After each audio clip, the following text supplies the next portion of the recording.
Friends, എല്ലാവർക്കും നമ്മുടെ clean കിച്ചണിലേക്ക് സ്വാഗതം.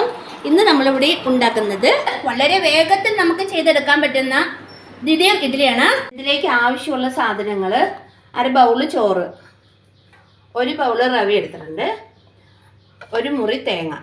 അപ്പം ഞാനൊരു ബൗള് എടുത്തിട്ടുണ്ട്.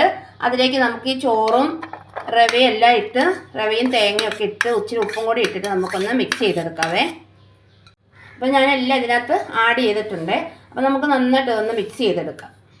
അപ്പോൾ ഇത് നമുക്ക് നന്നായിട്ടൊന്ന് കുഴച്ചെടുക്കാനായിട്ട് അത്യാവശ്യം വെള്ളം ചേർക്കണേ. അപ്പം ആവശ്യത്തിനുള്ള വെള്ളം കൂടെ ചേർത്ത് കൊടുത്ത് ഒരുപാട് കുഴഞ്ഞു പോകണ്ട, എന്നാലും നമുക്ക് മിക്സിയിൽ അടിക്കാൻ പാകത്തിന് നമ്മളൊന്ന് കുഴച്ചെടുക്കണം കേട്ടോ. നമ്മൾ ഇഡ്ഡലിക്കുള്ള ചേരുവ ഈ ഒരു രൂപത്തിൽ നമ്മൾ കുഴച്ചെടുത്തിട്ടുണ്ട്. ഈ ഒരു രൂപത്തിൽ തന്നെ എടുക്കണം കേട്ടോ. ഈ ഒരു പരുവത്തിൽ എടുത്താലാണ് നമുക്ക് സെറ്റായി കിട്ടത്തുള്ളൂ. അപ്പം നമ്മുടെ ഇഡ്ഡലി മാവ് ഇത് നന്നായിട്ട് റെഡിയാക്കി എടുത്തിട്ടുണ്ട്. അപ്പം നമ്മളത് മിക്സിയിലെ ജാറിലോട്ട് ഇടുന്നതിന് മുമ്പ് കുറച്ച് വെള്ളം കൂടെ ഒഴിച്ച് കൊടുക്കണം കേട്ടോ, ഇതൊന്ന് ആട്ടിയെടുക്കാനായിട്ട്. അപ്പോൾ നമുക്ക് ഈ ഒരു പരുവത്തിൽ ആട്ടി കിട്ടും. നമ്മുടെ ഇഡ്ഡലിയുടെ ഈ തട്ടിലോട്ട് ഒരു ശകല എണ്ണ ഒഴിച്ച് കൊടുത്തിട്ട് എല്ലാ കുഴികളും ഇതുപോലെ ഒന്ന് നന്നാക്കി എടുക്കണം. കാരണം അല്ലെങ്കിൽ നമുക്ക് ചിലപ്പോൾ അതിൽ നിന്ന് പറഞ്ഞു കിട്ടത്തില്ല. അപ്പോൾ വേഗം നമുക്ക് ഇങ്ങനെ പറഞ്ഞു കിട്ടാൻ എളുപ്പമാണത്. രണ്ടെണ്ണത്തിനും ചെയ്ത് വെക്കണേ. അപ്പോൾ നമ്മുടെ ഇഡ്ഡലി പാത്രം ചൂടായിട്ട് വന്നിട്ടുണ്ട്. അപ്പോൾ അതിലേക്ക് നമുക്ക് മാവ് ഒഴിച്ച് കൊടുക്കാം.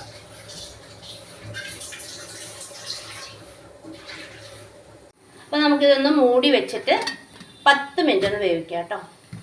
അപ്പോൾ നമ്മുടെ ഇഡ്ഡലി റെഡി ആയിട്ടുണ്ടോ എന്ന് നമുക്കൊന്ന് തുറന്ന് നോക്കാവേ. എന്നിട്ട് നമ്മുടെ ഈ ഫോർക്ക് ഉപയോഗിച്ച് ഒന്ന് കുത്തി നോക്കണം കേട്ടോ. അപ്പോൾ റെഡി ആയിട്ടുണ്ട്. അല്ലെങ്കിൽ നമ്മുടെ ഇതിൽ മാവ് ഇങ്ങനെ വരുന്നതുണ്ടോ, ഇതിപ്പോൾ നല്ല ക്ലിയർ ആയിട്ടുണ്ട് കേട്ടോ. അപ്പോൾ നമുക്കിതൊരു പാത്രത്തിലേക്ക് മാറ്റാം. അപ്പോൾ നമ്മുടെ ദിദിയർ ഇഡ്ഡലി റെഡി ആയിട്ടുണ്ട്. ഇത് നമ്മുടെ മക്കൾക്കൊക്കെ കൊടുക്കാൻ പറ്റിയ നല്ലൊരു വിഭവമാണ്, നല്ല ടേസ്റ്റാണ്. ഇത് പുളിയൊന്നുമില്ല. ഇത് നമുക്ക് എപ്പോൾ വേണേലും രാവിലെയോ ഉച്ചയ്ക്കോ വൈകുന്നേരം ഒക്കെ ഉണ്ടാക്കി കഴിക്കാൻ പറ്റും. ഇതിൻ്റെ കൂടെ നമ്മൾ വെച്ചിരിക്കുന്നത് തേങ്ങാ ചമ്മന്തിയാണ്. തേങ്ങാ ചമ്മന്തിയും ഇത് സവോള ചമ്മന്തി. എൻ്റെ മോൻ ഏറ്റവും ഇഷ്ടമുള്ളൊരു ചമ്മന്തിയാണ് ഈ സവോള ചമ്മന്തി. അപ്പോൾ എല്ലാവരും ഒന്ന് വീട്ടിൽ റെഡിയാക്കി നോക്കണം കേട്ടോ. ലൈക്കും ഷെയറും സബ്സ്ക്രൈബും ചെയ്യാൻ മറക്കല്ലേ.